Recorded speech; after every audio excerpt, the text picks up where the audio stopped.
The victim is remotely tied to this supercomputer, which uses physical and psychological trauma, torture, to map out and reverse engineer the sensory and neural pathways of the victim's brain and central nervous system. It's brutal, brutal torture. Brutal torture. Unlike anything you could imagine. Today, no war has been declared, and however fierce the struggle may be, it may never be declared in the traditional fashion. Our way of life is under attack. The outcome is that they want to connect the human brain to artificial intelligence. So artificial intelligence becomes human consciousness. And it can all be done remotely. It can be done simply by targeting you with a frequency, locking into the resonant frequency of your DNA and your mind, and in that manner completely track and trace and control you 24 hours a day. This disturbing message is for the several million Americans and for anyone else who cares deeply about the future of their country and the planet Earth. The U.S. is in grave danger. Strangely, the peril is not from foreign enemies, but from enemies within. The United States and much of the Western world is ultimately controlled by an unelected, unaccountable cabal.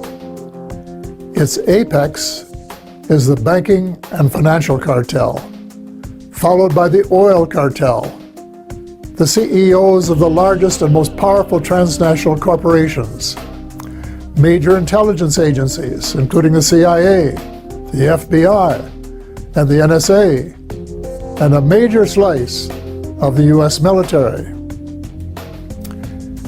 Their collective power and influence is incalculable. And it is their plan for the U.S. and the rest of us that is so alarming. So if you go all the way back to Norbert Wiener, the goal of creating artificial intelligence was for them to become gods. They are building false realities into which they want to induct you so they can play God. And the cybernetics group really that basically dictated the direction for this project was intertwined with the CIA. And what's interesting is out of the cybernetics group came two fundamental projects. So one was the creation of a personal computer, and the other one was MK Ultra. And their goal is to create this global computer that sees all, sees everything, and where the humans evolved to create a collective mind. People will be controlled by these supercomputers, which will begin to monitor and download all electromagnetic activity of their brain, monitoring in real time at speed of light their memory and thought process.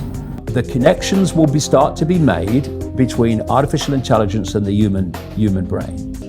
And the human brain will be connected to what he calls the cloud. Another name for this is the smart grid, basically to artificial intelligence. History reveals a coordinated script in place with the goal to turn the human race into non-thinking automatons.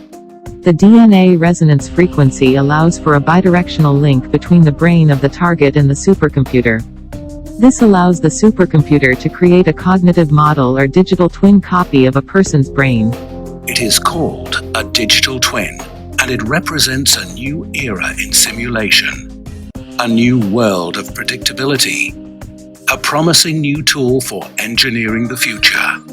A digital twin is a complete virtual prototype of an entire system. Your brain reality is your reality.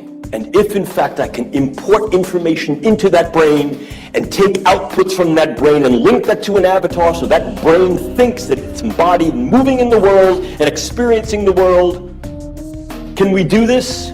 Yeah, we can do these kind of things. As time passes, artificial intelligence will be more and more of human thinking and human perception until basically it's the totality of human thinking and human perception, at which point we won't be human anymore in terms of the consciousness processes we are using today. We will be artificial intelligence.